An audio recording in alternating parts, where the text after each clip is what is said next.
Hi, I'm Daniel. I'm back to talk about the best animated short category at the Oscars. Previously, I ranked all the winners in a three-part video. Given my upload schedule, it was only a couple of videos ago, but since then it's been 1.5 years, with there already being another winner in the Shadow of the Cypress that I didn't really care for. I added a 74 out of the current 93. But there's going to be a 94th winner in the next 2 months. I've been following the shortlist for best animated short and trying to find ways to watch most of them. It can be hard, but I managed to find a way to watch 13 of them in various paces and caught up the App Store and get to the day for nominations. I realized that animation showcases a way to watch animated shorts and behind the scenes features. In this video, I want to discuss them, starting with the 5 nominees that people may watch this video for, with a slightly more detailed ranking, and then I'll discuss the rest of the shortlist that couldn't make it into the 5 but still deserve some attention. I wrote the opening before nominations, but after I have some thoughts on them, but just seeing this as one category that I might as well start with the nominees. I was thinking that even if the short film categories are known for nominating weak films, this shortlist was overall pretty good, with even some I like yes having artistic merit to them. I wasn't going to feel negative about all but one of them. Guess what got nominated? 5, The Three Sisters. This was one of the last ones I watched, and easily the worst for me. It is the lowest rated on Letterboxd, but isn't fully hated, and it must have some appeal to get nominated. The director is a former nominee in the category, with Yabator Yub Story, and We Can't Hear Without Cosmos. The story around this is he sent this to festivals with a fake name to try and prove he can still win awards without his name recognition.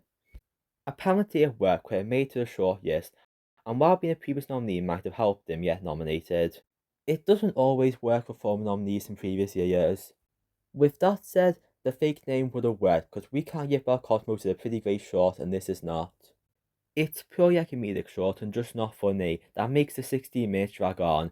This involves this island with 3 sisters renting out a house on the island to this man and they all change to appease him.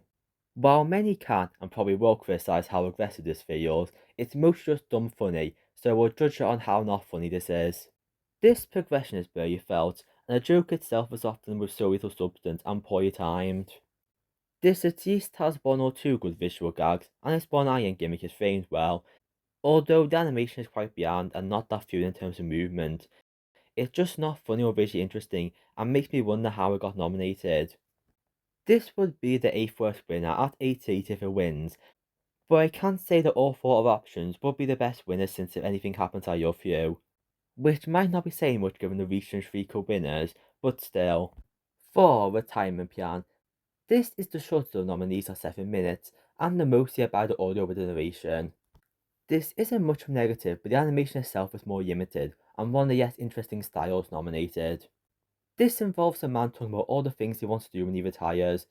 The voice acting is done by Donald Gleason, and that's very comedy into it alongside the music. The theme this is going for around limited time and having to wait to do all these things that you may never do is really strong, as something that may connect to many. I'll discuss predictions towards the end, but that theme could push us towards a win.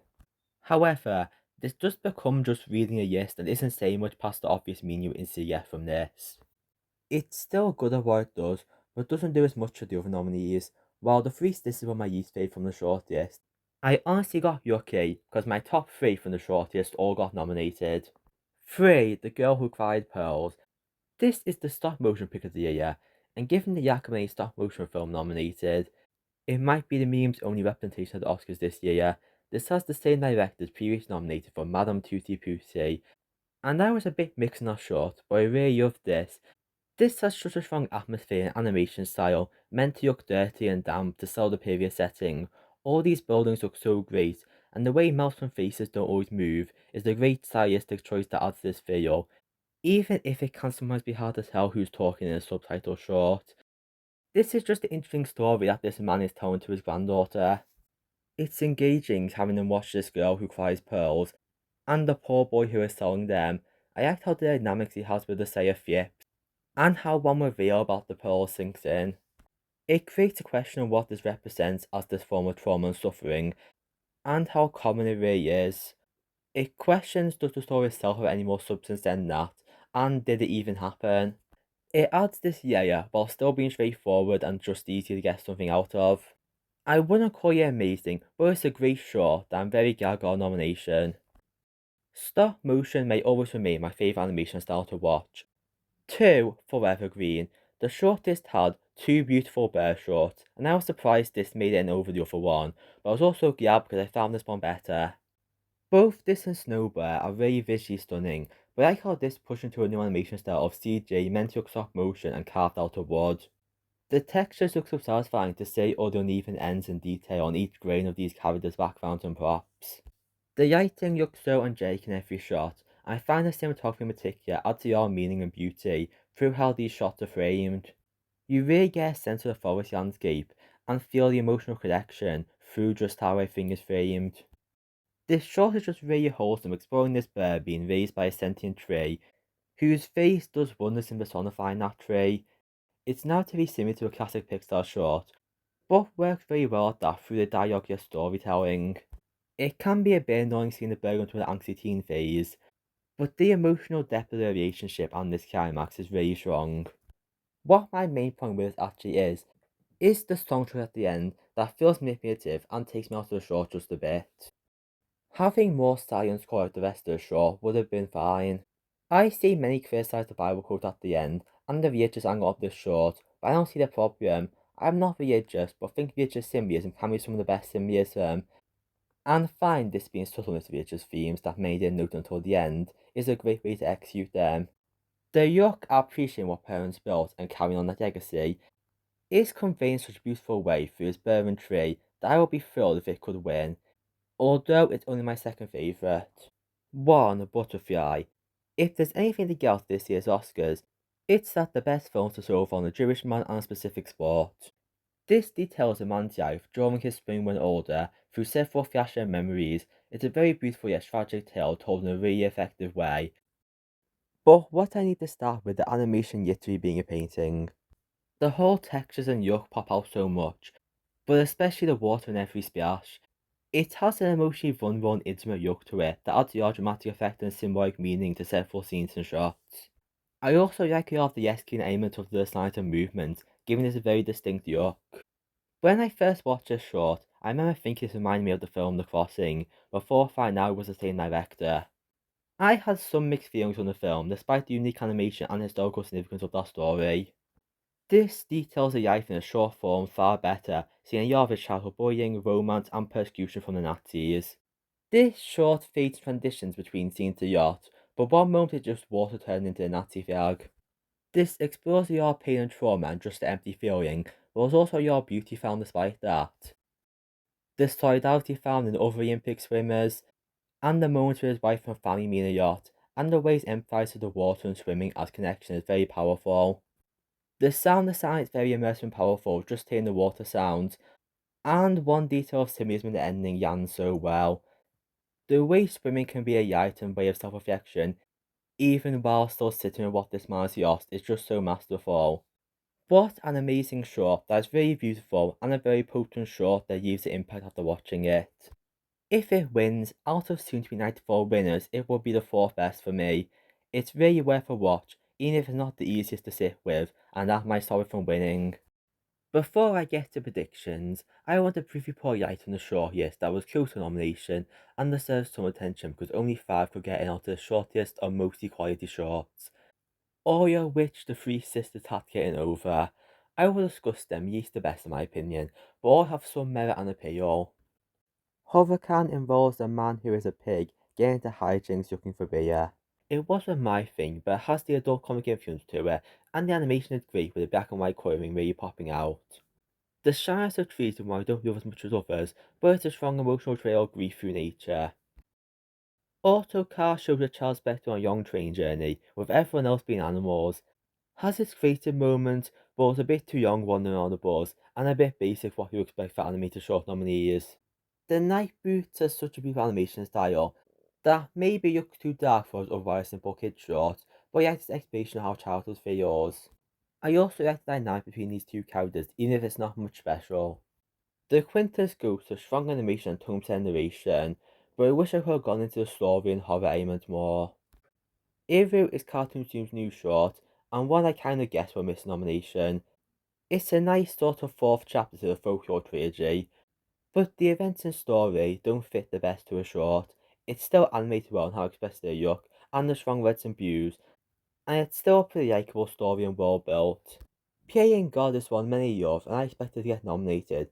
It's a strong creative representation of creation through a stop motion artist and the suffering of its creations.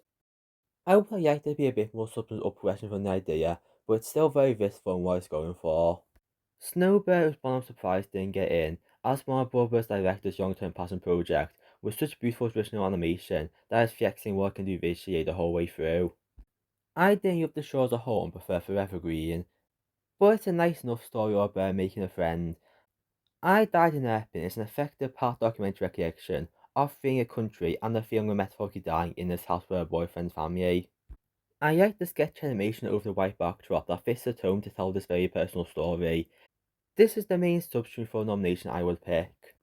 Finally, there's Cardboard. I don't think it needs a nomination, but it's very wholesome and fun short of this pig family moving to an unknown trailer, with the young piggies imagining a space mission with a box. The comedy often yarns and the animation is very appealing. I find it a big improvement over Yox's Animation's first two films, and the short got a BAFTA nomination for Best British Short Animation. While I'm here, I want to pay awareness to one short I watched in a screening of British Short films alongside Cardboard that unfortunately missed the shortlist but got nominated at the Annie Awards at East. Overreacting involves a woman in her 30s being pressured to have children, and then her ovaries come to life and also tries to convince her. It's very dopamine girl adjacent in this thing come to life. It has that same kind of comedy, especially in one bit in the middle, and also has an effective message and way of conveying it. Also told through this very expressive stop motion animation. This is so creative and brilliant that I would recommend if it was available currently, which it isn't. I would really like this more conversation for a nomination, but both this and Butterfly are some amazing animated shorts I saw recently. Anyway, time to discuss the winner that I could see going anyway. If Snowbird was nominated, I'd think that would win. It's important to note the differences in the short film brands vote for nominees, as opposed to the general academy that generally goes for more crowd-pleasing and impactful shorts.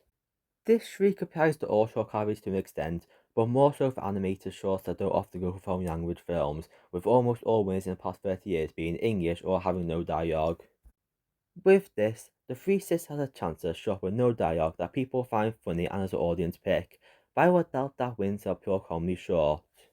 Most winners have some emotional element to them that makes them cry or feel something strongly, which this isn't.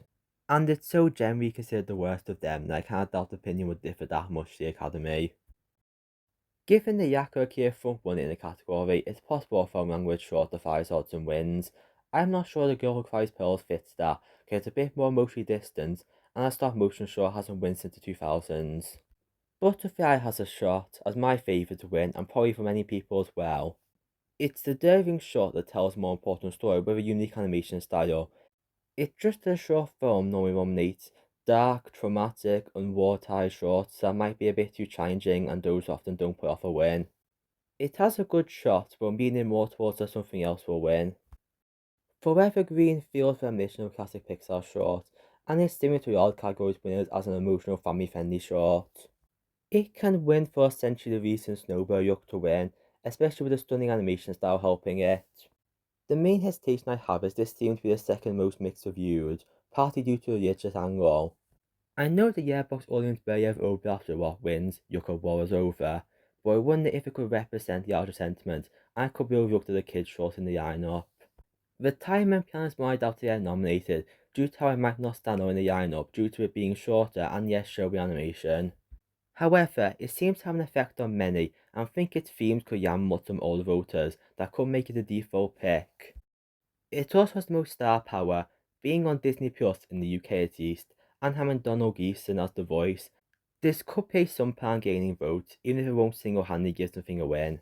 It's not my ideal choice, but will still be a decent winner. I think it's my current prediction. Something I noted that some cinemas hold showings with Oscar nominated short films, and maybe some audiences there could give hints to what plays better. Such a small sample size shouldn't be used that much, but if something like Evergreen or Butterfly becomes the overall favourite, then I could switch to that. It could be worth looking for any cinemas your area have these showings if you're interested in watching them and haven't already been tracking them down online, but I think some of them are coming on YouTube. I might put up in the comment linking them. In conclusion, I hope you enjoyed this video that I made because I want to discuss these short films after watching them all in the past few months. It was very interesting to try and discuss predictions, even if it might age the video more than others. I don't plan to make regular uploads, but I have one I plan to make this month or next month. That may happen to include some films also nominated at this year's Oscars. I'll probably also review Hoppers and the Super Mario Galaxy movie, just to continue a 5-year streak of reviewing new Pixar animation movies, so we'll try and do something for the channel. This already ended up way longer than just a quick video I expected to discuss these short films. So I'm just gonna cut the conclusion here. The end.